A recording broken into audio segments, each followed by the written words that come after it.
Manohana ny tsaon-kevitry ny FFKM izay milaza fa mila fiova-mpenitra mahery vaika ny fitantanana ny firenena ny député Mapara voafity tao amin'ny distrika ny Kongo Razafitsiandrao fa Jean Brunel nambarany fa miaina ao anatin'ny olana maro ny vahoaka malagasy ary zava-dehibe ny itsanganan'ny FFKM.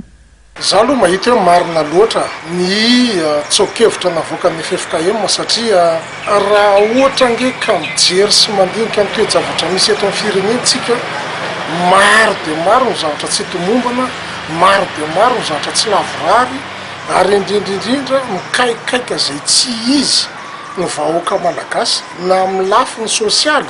indrindrindrindra fa ny lafiny tsy fandriam-pahalemana. Nilaza ny heviny ihany koa ny député ny Kongo manoloana ny fanambarana nataon'ny vondrona afrikanina ny tokony hanombohan'ny filoham-pirenena vaovao ny fotom-piasany farafatarany 25 janoary 2024. Fahitako azy nge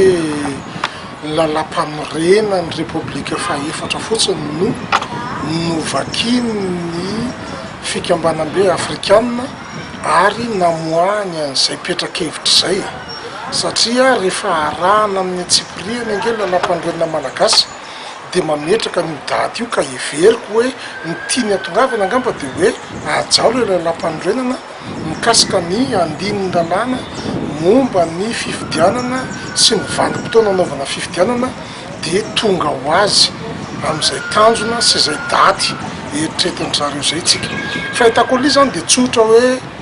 antso amin'ny fampanarahan-dalàna fotsiny fa tsy dia misy zavatra tena hoe vaovao be na hoe zavatra ivelan'ny eritreretina. Ny antso ihany koa ny tokony isian'ny fifampiresahana eo amin'ny mpisehatra politika malagasy mialohan'ny fifidianana amin'ny 2024 ny sehatra iraisam-pirenena. Mikasika io dia nilaza ny député Razafitsiandrao fa Jean Brunel fa ilaina hatrany ny fifampidiniana eo amin'ny mpiray-tanindrazana hampirindra ny fitantanana ny firenena. Saingy hatreto dia saritsary fifampiresahana no nisy ary izay tian'ny mpitondra tanterahana ihany no natao.